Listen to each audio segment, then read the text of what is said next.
기도하겠습니다. 모두 자리에 일어서 주시기 바랍니다. 하나님은 영이시니 예배하는 자가 영과 진리로 예배할지니라. 하나님 감사합니다. 추석 명절 연휴 가운데 주일을 지키며 예배하게 하심을 감사합니다. 명절은 그 시작이 하나님께 감사하며 예배하는 것으로 시작되었음을 잘 압니다. 세상은 하나님을 잃어버리고 명절에 추억만 붙들고 있지만 오늘 우리는 이 명절의 주인이 하나님이신 것을 알고 고백하며 하나님께 예배하며 그 은혜 가운데 교제할 수 있는 믿음의 사람 되어질 수 있도록 주여 우리를 붙들어 주옵소서. 오늘도 그러한 마음 가운데 예배할 때에 주여 함께하여 주옵소서. 예수님 이름으로 기도드리옵나이다. 아멘. 다같이 찬송가 94장 함께 찬양드리겠습니다.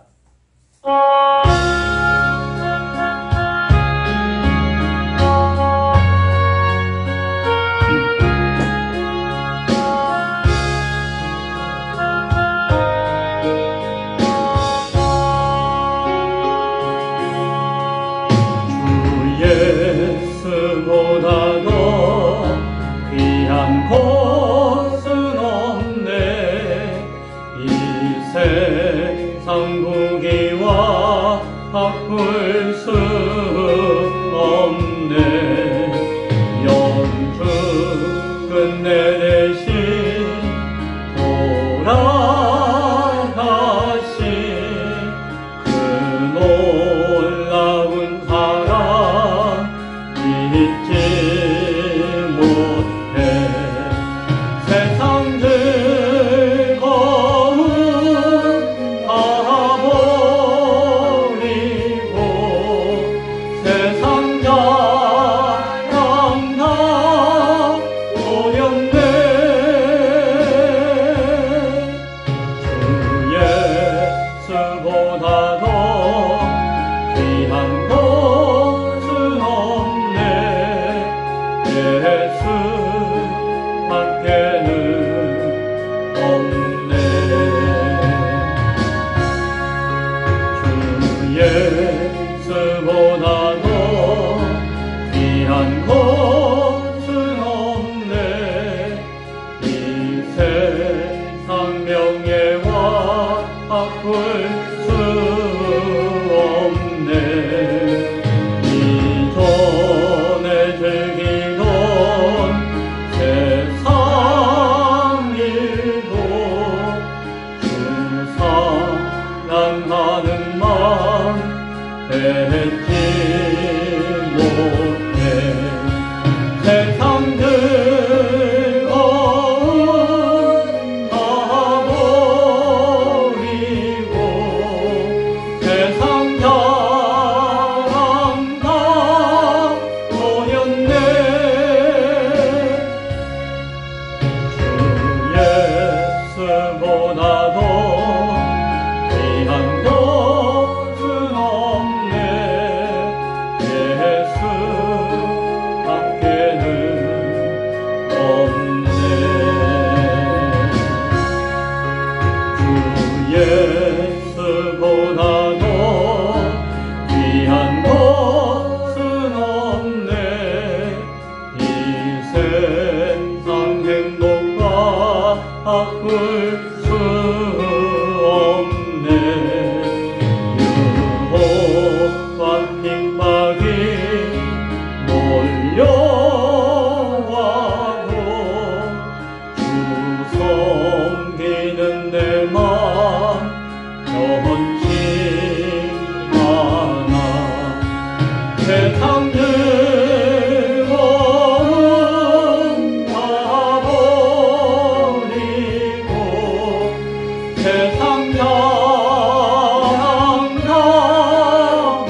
사도신경으로 신앙 고백 드리겠습니다. 전능하사 천지를 만드신 하나님 아버지를 내가 믿사오며 그 외아들 우리 주 예수 그리스도를 믿사오니 이는 성령을 잉태하사 동정녀 마리아에게 낳으시고 본디오 빌라도에게 고난을 받으사 십자가에 못 박혀 죽으시고 장사한 지 사흘 만에 죽은 자 가운데서 다시 살아나시며 하늘에 오르사 전능하신 하나님 우편에 앉아 계시다가 저리로서 산자와 죽은 자를 심판하러 오시리라. 성령을 믿사오며 거룩한 공회와 성도가 서로 협동하는 것과 죄를 사하여 주시는 것과 몸이 다시 사는 것과 영원히 사는 것을 믿사옵나이다. 아멘. 자리에 앉아주시기 바랍니다. 찬송가 204장 함께 찬양드립니다.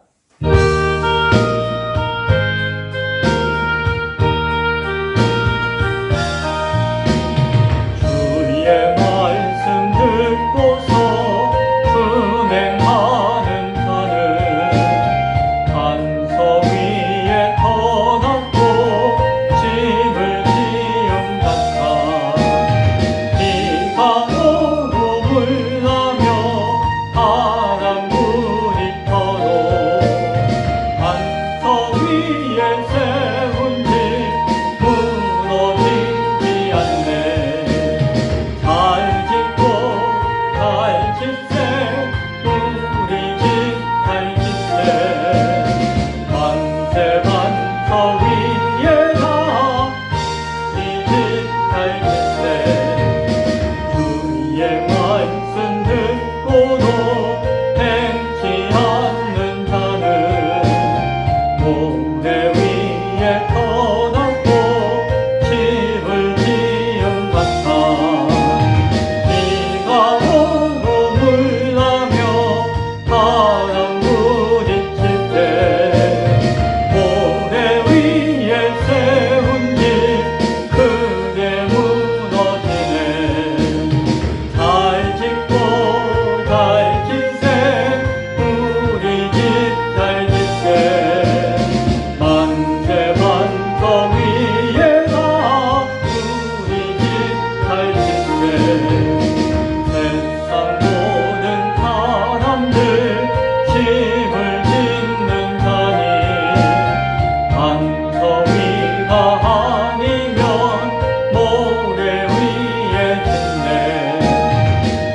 우리 구주 오셔서 지은 상을 줄 때 세운 통로 따라서 영영한 걸 주니. 잘 짓고 잘 짓세 우리 집 잘 짓세. 만세 반석 위에다 우리 집 잘 짓세. 아멘. 이 시간 예배를 위해서 박영옥 집사님 대표해서 기도해 주시겠습니다.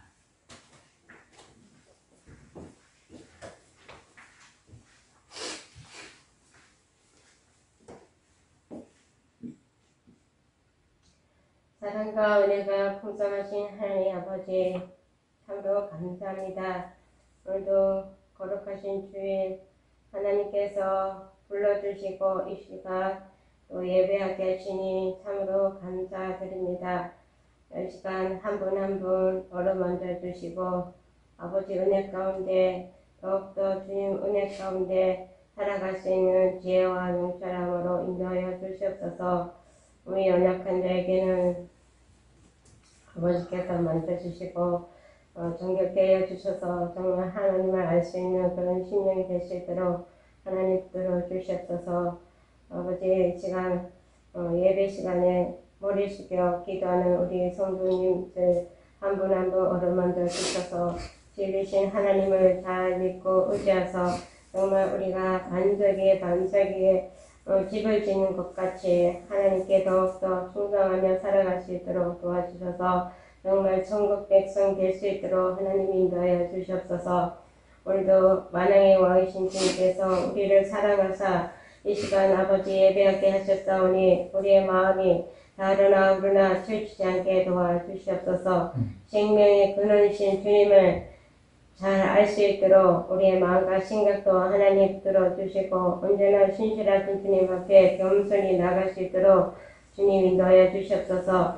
먼저는 주님께 감사하고 먼저는 주님께 영광을 올려드리는 삶이 아버지 주님께 우리가 신실한 주님께 먼저는 예배자로 설 수 있음을 고백합니다. 하나님 아버지 한 주간도 하나님 지켜주시고 인도해 주셔서 우리가 예배하고 있음을 고백합니다. 앞으로도 더욱더 주님 앞에 겸손히 나가는 우리 모두가 될 수 있도록 지켜주시옵소서. 이 시간도 말씀 전하시는 목사님 영육간의 강건함으로 붙들어 주시고 하나님 주신 사명 잘 감당할 수 있도록 늘 하나님께서 함께하여 주시옵소서. 이 시간 오늘도 말씀 들을 때 우리의 영적 귀가 열려지게 하옵소서. 보는 것도 듣는 것도 하나님 의지하여서 잘 듣게 하여 주시고 그 말씀 따라 또 한 주간을 하나님께 감사하며 살아갈 수 있도록 은총 베풀어 주옵소서. 오늘도 지으신 주님을 찬양합니다. 모든 영광 주께 올려드리오니 홀로 영광 받아 주시옵소서. 생명의 그 근원이시고 우리의 모든 일거수일투족을 감찰하시는 거룩하시고 자비로우신 우리 구주 예수 그리스도의 이름으로 기도합나이다. 아멘. 아멘.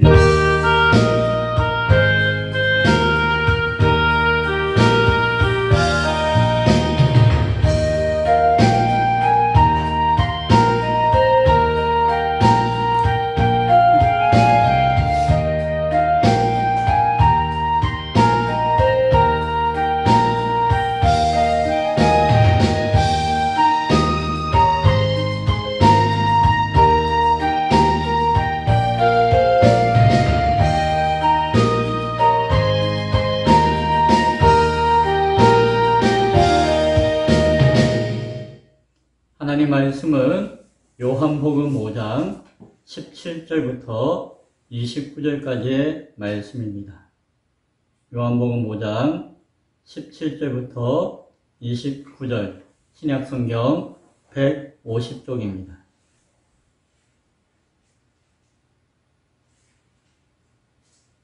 제가 말씀을 봉독해 드리겠습니다. 예수께서 그들에게 이르시되 내 아버지께서 이제까지 일하시니 나도 일한다 하시매 유대인들이 이로 말미암아 더욱 예수를 죽이고자 하니 이는 안식일을 범할 뿐만 아니라 하나님을 자기의 친아버지라 하여 자기를 하나님과 동등으로 삼으심이로라.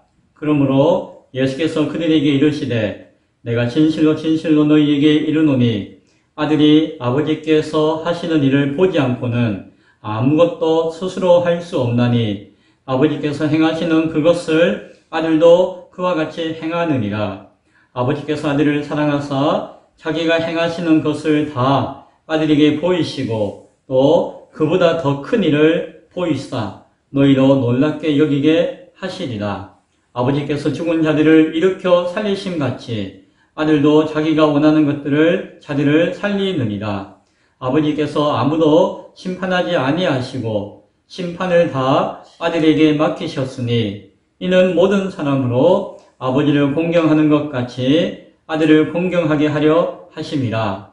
아들을 공경하지 아니하는 자는 그를 보내신 아버지도 공경하지 아니하느니라. 내가 진실로 진실로 너희에게 이르노니 내 말을 듣고 또 나 보내신 이를 믿는 자는 영생을 얻었고 심판에 이르지 아니하나니 사망에서 생명으로 옮겼느니라. 진실로 진실로 너희에게 이르노니 죽은 자들이 하나님의 아들의 음성을 들을 때가 오나니 곧 이때라. 듣는 자는 살아나리라.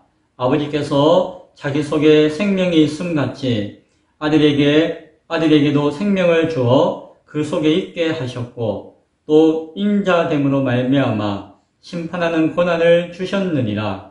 이를 놀랍게 여기지 말라. 무덤 속에 있는 자가 다 그의 음성을 들을 때가 오나니 선한 일을 행한 자는 생명의 부활로 악한 일을 행한 자는 심판의 부활로 나오리라. 아멘. 오늘 읽었던 말씀을 중심으로 미래의 눈으로 현재를 보라 라는 제목으로 은혜를 나누겠습니다. 추석, 명절, 연휴기간 해가지고 그 열흘 동안 많은 사람들이 이렇게 산으로 들러 나기보다도 해외로 막 이렇게 여행을 가고 하는 것을 보게 되어집니다. 물론 명절이 되면 친구도, 친지도, 부모님도, 형제도 만나게 되겠죠. 그러나 우리가 기억해야 되는 것은 모든 명절의 시작은 하나님으로부터 온 거예요. 모든 명절의 시작은 하나님으로부터.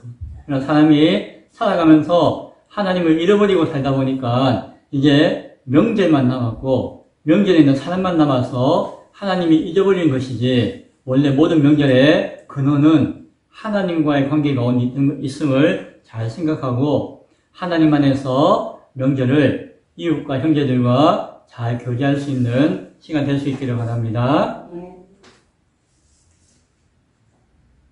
예수님은 영혼의 질병을 가지고 있던 수가성 여인을 치유해 주셨어요. 예수님의 말씀을 듣고 영혼의 질병을 고침받았던 여인은 동네 사람들에게 예수님을 알려주었고 그 동네 사람들이 모두 와서 예수님의 말씀을 듣고 말씀을 깨닫고 예수님 만남의 은혜 가운데서 구원을 받는 역사가 나타난 것을 보았습니다. 영혼의 문제가 해결되니까 인생의 문제가 해결되었어요. 그리고 그 여인은 구원의 증인으로 귀하게 쓰임받았습니다. 예수님은 육체의 질병을 38년 동안이나 지니고 있던 베데스다 연못의 병자도 치유해 주셨어요. 처음엔 누군지 몰랐지만 나중에는 예수님을 다시 만났고 알게 되었고 예수님께서 더 심한 것이 생기지 않도록 다시는 죄를 범하지 말라라고 하는 본면의 말씀도 들었어요. 그러나 안식을 범했다라고 하는 세상의 판단을 모면하기 위해 두려워서 예수님을 내어주고 말았던 그 사건도 우리는 지난주에 바라보았습니다. 육체의 문제가 해결되어도 아무리 해결되어도 인생의 문제는 여전히 남아 있었던 것입니다. 그래도 그 병자마저도 하나님은 사용하신 것이었죠. 어떻게요?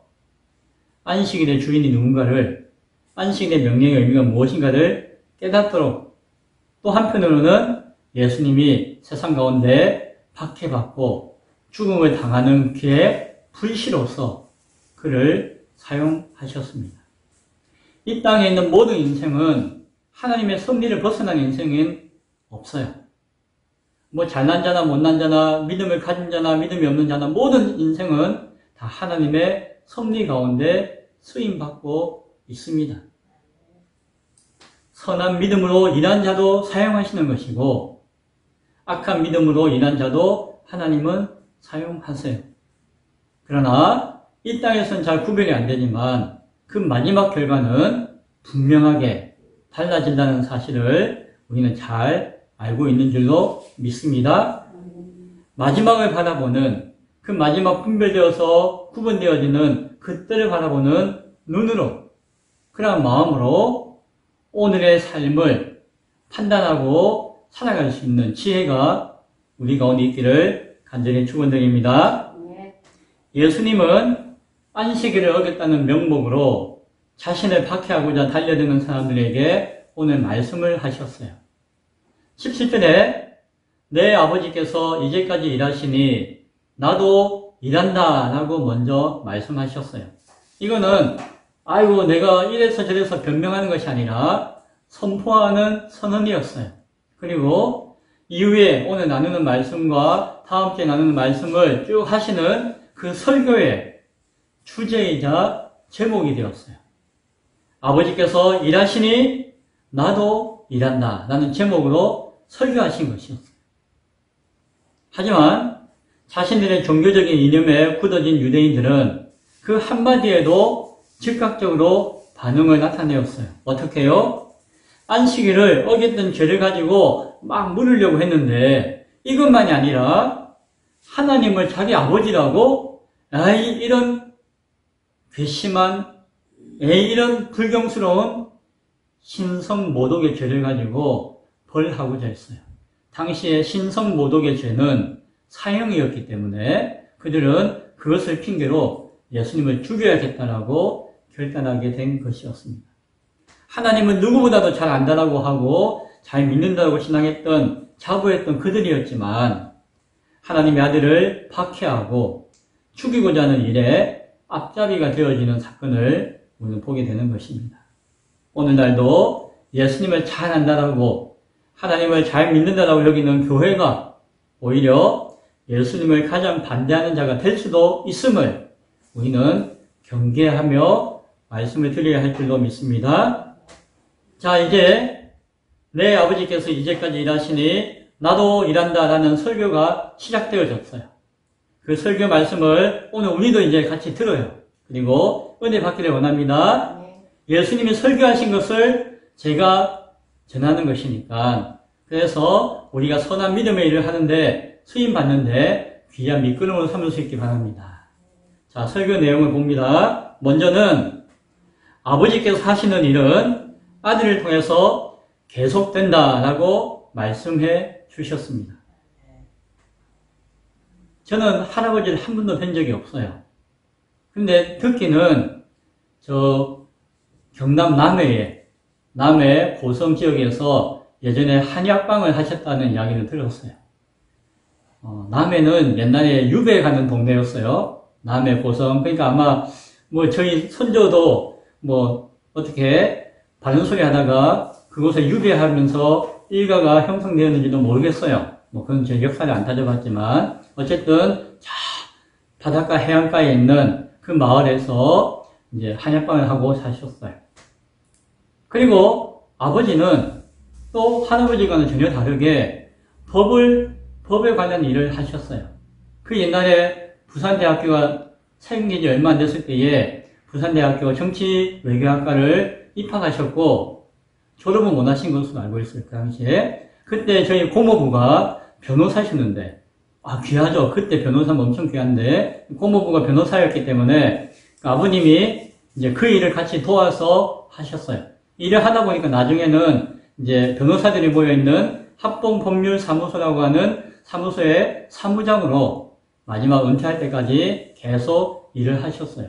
그러니까 제가 어릴 때 기억에도 법률 같은 책들이나 서류 같은 거 가져와가지고 집에 와서도 살펴보고 무슨 글을 쓰고 했던 것들이 생생한데 아마 그런 관련된 일을 하고 또 변호사를 복구하는 일을 하셨던 것 같습니다.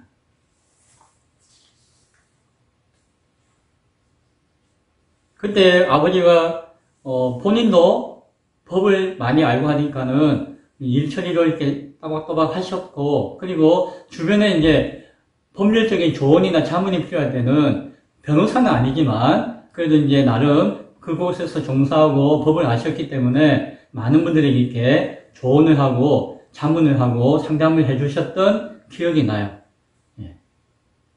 그래서 그런지 세상의 원리를 이해하는 물리학을 저는 공부했고 또한 하나님의 나라의 원리를 이해하는 신학을 공부하게 하셔가지고 말씀의 법으로 판단해서 영혼을 진맥하는 목사가 되게 하셨고 말씀의 약을 지어서 먹이는 목사가 되게 하시는지는 몰라요. 은연히 닮아서 아버지의 일을 아버지가 하셨고 아버지의 일을 아들이 하는지도 모르겠습니다. 오늘 예수님이 말씀하시기를 아버지께서 하시는 일을 보지 않고는 그것에 근거하지 않고는 아들이 스스로 자기가 혼자서 자기가 잘나서 하는 일은 할 수 있는 것은 아무것도 없다라는 말씀을 해주셔요. 또 하시는 이야기는 아버지께서 행하시는 그것을 아들도 똑같이 그와 같이 행하는 것이다 라고 말씀해 주세요. 아버지의 하시는 일의 그 뜻을 먼저 바라볼 수 있는 예수님과 같은 마음이 우리 가운데도 있기를 바랍니다.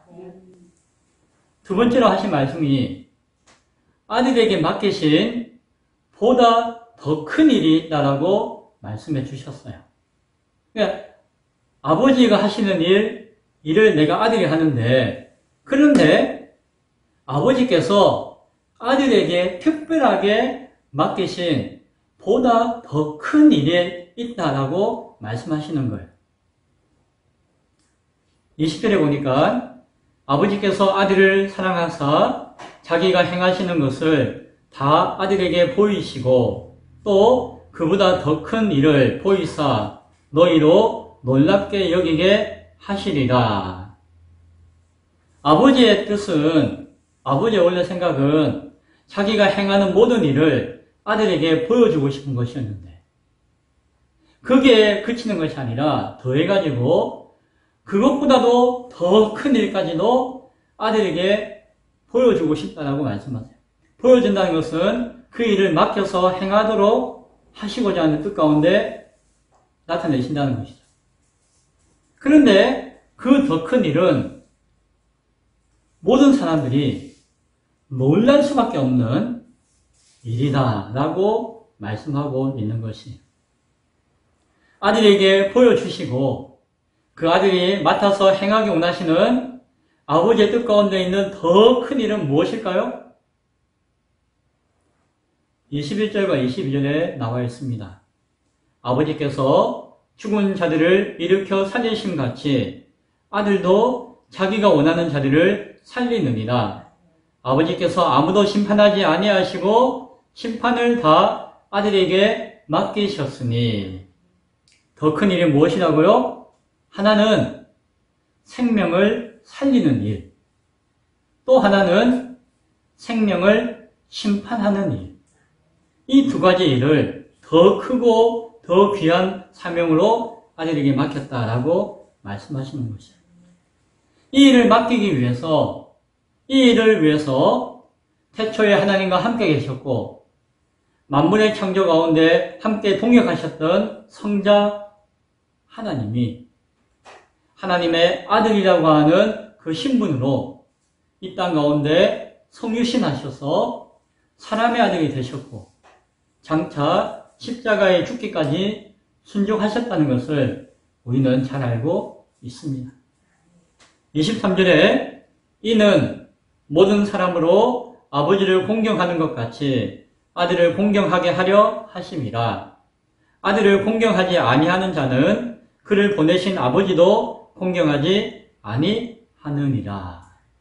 이 말씀의 의미는 보다 더 큰 일을, 즉 생명을 살리는 일과 생명을 심판하는 일을 맡기신 이유가 아버지와 아들의 영광 때문이다라고 하는 이유를 설명하는 것 같지만, 사실은 요한복음 1장 14절에 말씀하고 있었던 말씀이 육신이 되어 우리 가운데 거하심에 우리가 그의 영광을 보니 아버지의 독생자의 영광이요 은혜와 진리가 충만하더라 라고 했던 요한의 증거를 설명해주고 있는, 이해시켜주는 예수님의 말씀이다라고 볼 수가 있습니다. 예수님의 영광이 아버지 하나님의 영광과 동일하다는 것이, 동일한 가치를 가지는 진리라는 것이, 그것을 우리가 깨달아야 한다는 것을 예수님께서는 설교해주고 계셨어요. 그리고 그러한 깨달음을 통하여서 우리는 예수님의 이러한 가르침을 확신하게 믿고 고백할 수 있어야 한다라고 계속해서 설교해줘요. 그럼 우리가 이러한 깨달음 가운데 무엇을 확신하게 믿어야 된다고요? 그것은 24절에 있는 말씀이에요. 내가 진실로 진실로 정말로 너희에게 간곡하게 권면하노니 내 말을, 성자 예수의 말을 듣고 또 나를 보내시니 아버지 하나님을 믿는 자는 영생을 얻었고 심판에 이르지 아니한다. 즉 사망에서 생명으로 옮기게 된다라는 말씀을 잘 깨닫고 믿고 고백할 수 있어야 된다라고 예수님은 말씀하시는 것입니다.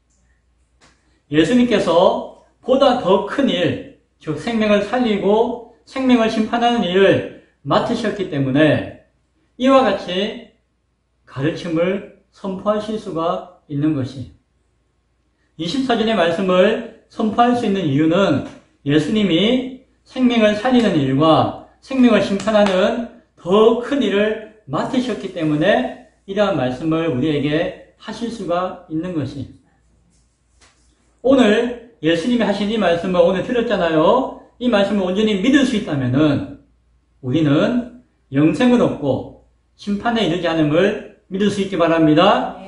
영원한 죽음 가운데 이를 수밖에 없는 인생이 영원한 생명으로 옮겨지는 은혜를 얻을 수 있음을 깨닫고 날마다 고백할 수 있는 복이 있기를 축원드립니다. 세 번째로 마지막 순간까지 인자의 말씀을 들어야 한다라고 말씀해 주세요. 25절에 죽은 자들이 하나님 아들의 음성을 들을 때가 오나니 이때라 듣는 자는 살아나리라 말씀했어요. 27절에 인자됨으로 말미암아 심판하는 고난을 주셨느니라 라고 말씀하세요. 28절에 무덤 속에 있는 자가 다 그의 음성을 들을 때가 오나니 이를 놀랍게 여기지 말라.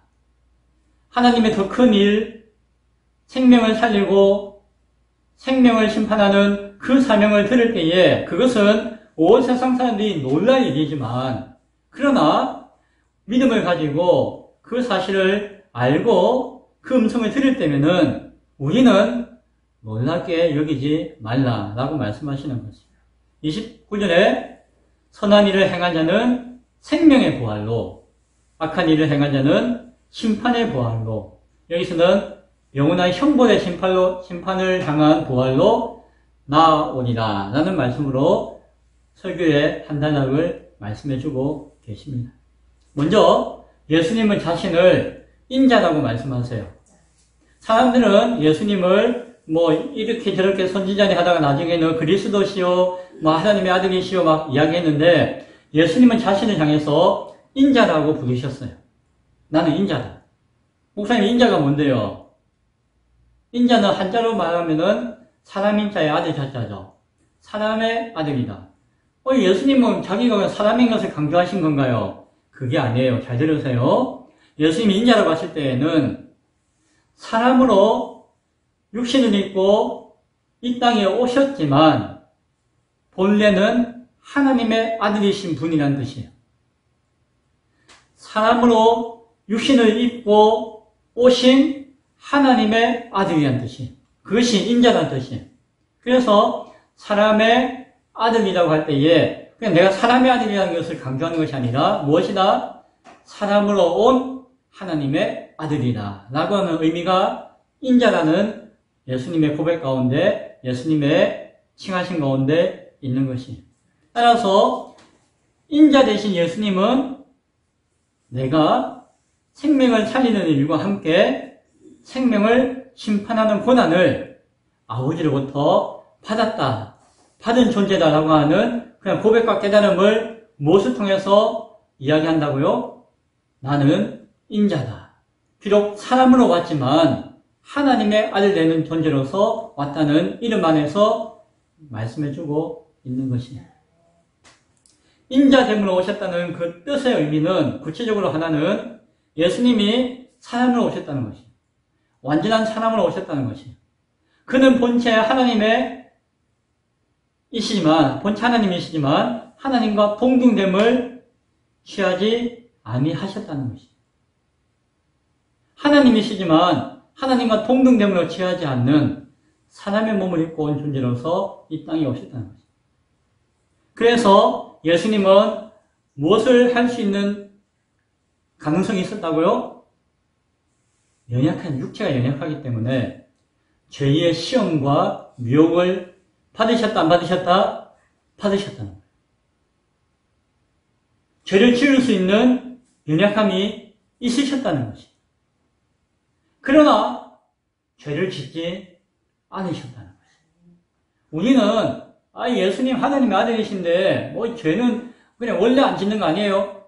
그 이야기가 아니에요. 예수님은 하나님의 아들이시지만 인자로 사람의 아들로 이 땅에 오셨다는 것이, 그것이 너무나도 온전하기 때문에 예수님은 스스로를 인자라고 칭하시면서, 그러나 그 안에는 무슨 뜻이 있다? 나는 그래도 끝까지 하나님의 아들로서 육체의 연약함을 딛고 죄를 이기고 미혹을 이기고 승리하였다라고 하는 것을 우리에게 나타내어 증거해 주시는 것이, 말씀해 주시는 것이. 인간의 몸을 입고 있는 사람들은 어떻게 해요? 아유, 제가 배가 고팠어요. 아유, 제가 너무 힘들었어요. 아유, 제가 그냥 순식간에 내 욕심 때문에 어쩔 수 없이 세상에 살다 보면 다 그렇죠. 라고 하면서 육체의 정욕과 안목의 정욕과 이성의 자랑으로 죄를 범할 수밖에 없다라고 변명해요. 그렇죠? 하지만 예수님은 그런 인생들에게 몸소 보여주신 것이에요. 나도 인간의 몸을 입고 이 땅에 와서 살았지만 아버지의 뜻에 순종함으로 말미암아 죄와 미혹에서 빠져들지 않고 이겼다, 견뎠다, 인내하였다. 그것을 증명해 주신 것이, 예수님은 우리에게 증거가 되신 것이, 죽기까지 차라리 죽을지언정 끝까지 아버지의 뜻에 나는 순종하였다라고 하는 것을 보여주신 것이, 예수님께서 성육신하신 것과 십자가에 달리신 것은 우리가 이 땅의 삶을 어떻게 살아야 하는지를 보여주신 것이에요. 예수님이니까 그렇죠, 우리는 아니에요 라고 하는 것이 아니라, 예수를 믿습니다, 예수를 따르기를 원합니다 라고 하는 자들은 그 성육신과 십자가의 죽음이 나의 것이 될 수도 있어야 한다는 거죠. 마지막 심판의 때가 되어지면 예수님의 십자가와 그 성육신의 말씀을 우리가 듣고 살았는지를 판단하게 될 것입니다. 그 앞에서 우리가 변명할 수 있을까요? 변명 못하죠. 왜요? 예수님이 심판장이신데 우리의 연약한 몸을 입고 우리와 같은 형편 가운데 사셨고, 그 가운데서 미혹과 유혹을 이기시고 죄를 범하지 않는 증거를 나타내어 주셨던 분이 심판장이신데, 그 심판장 앞에서 우리가 아이고 제가 살다 보니까요, 아이고 제가 뭐 이래 변명을 할 수 있느냐? 변명할 수 없다는 것이. 그래서 하나님이 예수님께 그 큰 일을 맡기신 것이, 왜? 예수님은 성육신하신 하나님의 아들이셨기 때문에, 인간의 모든 고초와 고난과 미혹과 어려움을 다 당하시고 죽음까지도 당하신 아들이셨기 때문에 인간의 모든 영혼들을, 죽음을 당한 자들의 그 인생을 심판할 수 있는 자격이 있으신 것입니다. 영원한 생명의 약속 가운데 살아나는 생명의 부활이 있으며, 영원한 형벌의 약속 가운데 살아나는 부활이 있다라고 말씀하고 계시죠. 예수님의 하시는 심판은 중립적인 것이에요. 그러나 그 심판대에 서 있는 그 인생들은 예수님 앞에 생명의 심판이냐, 영생의 심판이냐, 아니면 형벌의, 죽음의 심판이냐가 결정나게 된다는 것이죠. 예수님의 말씀을 듣고 믿는 자는 영생을 얻고 심판에 이르지 아니하셨다라고 말씀하는데, 우리가 중요하게 생각하는 것 또 하나는, 예수님의 말씀을 듣는 것은 과거의 한순간 한때를 이야기하는 것이 아니라는 것이에요. 예수님 말씀 들었는데요, 예수님 믿고 하나님 믿고 공경하고 하면은 우리가 죽음에서 생명으로 하나님의 영생의 심판 가운데 인도함을 받는 그 약속을 주셨지 않습니까? 그 말씀 제가 들었습니다 라고 끝나는 것이 아니라는 것이. 그럼 언제까지 그 말씀을 듣고 또 드려야 되는데요? 예수님께서는 말씀하십니다. 마지막 심판의 때에 또 말씀하신다는 거예요. 죽은 자들이 부활하여 심판대 앞에 와서 듣는다는 것이에요. 무덤 속에 있는 자들이 모두가 예수님의 음성을 듣는 때가 온다는 것이에요. 바로 그때에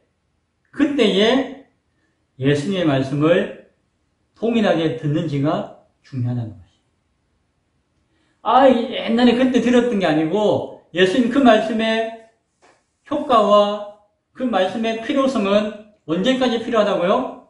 마지막 예수님 말씀하시는 그때까지 그 말씀은 지속적으로 유효하게 적용되어야 한다.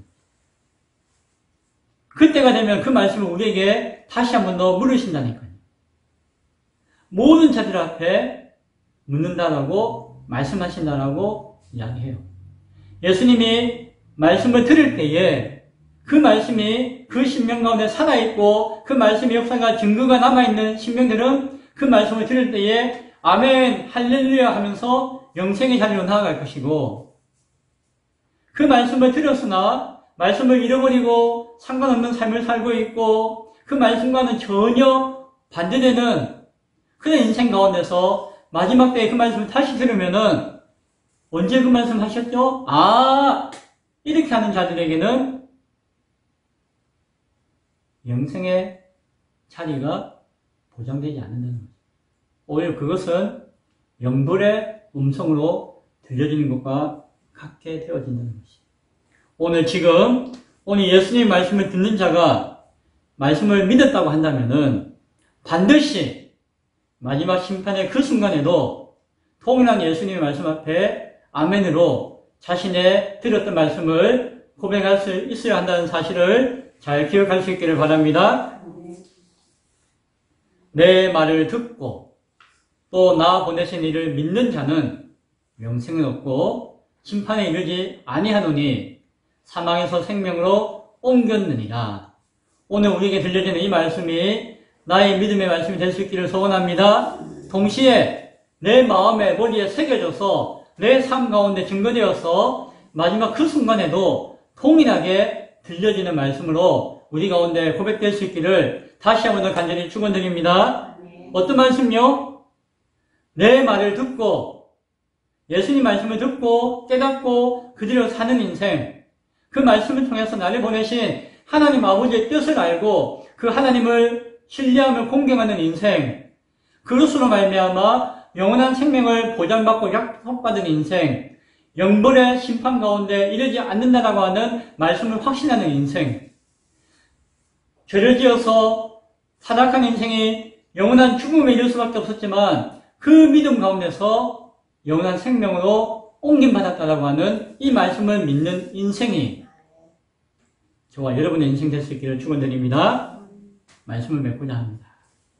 내 아버지께서 이제까지 일하시니 나도 일한다라는 제목의 설교를 듣고 있습니다.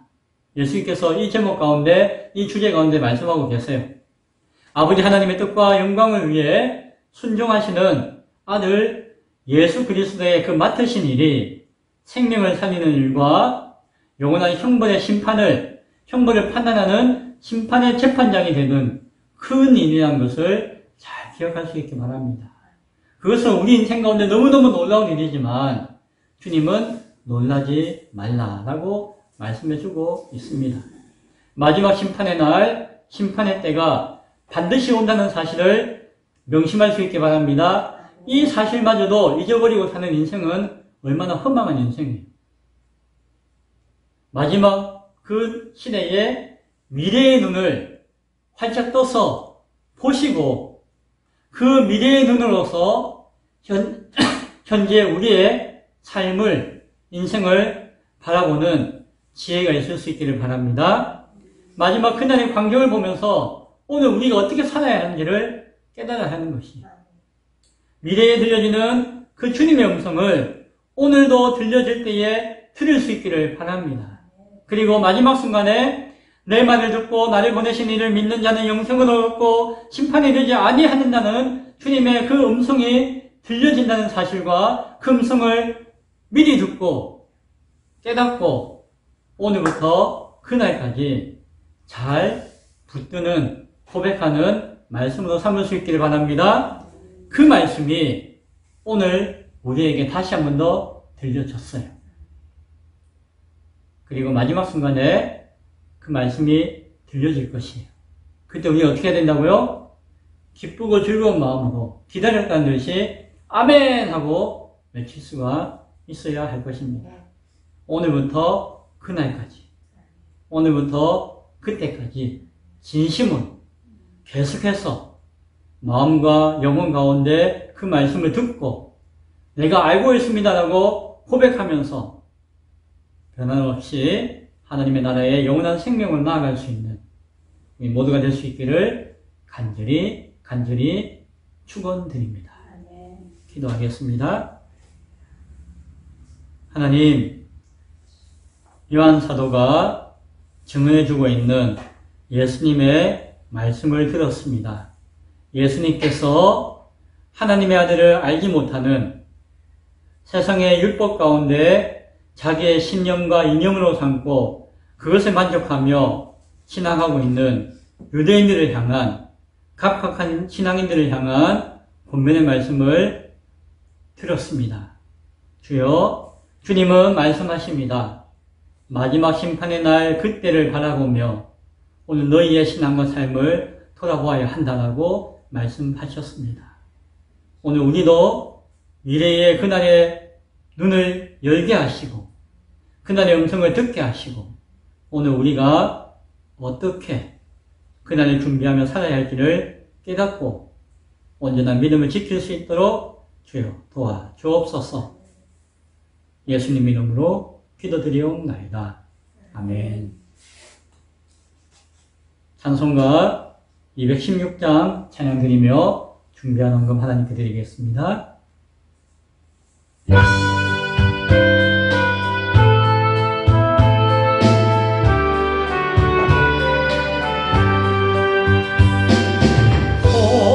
손자의 귀한 몸 날 위하여 버리신 그 사랑 고마워라.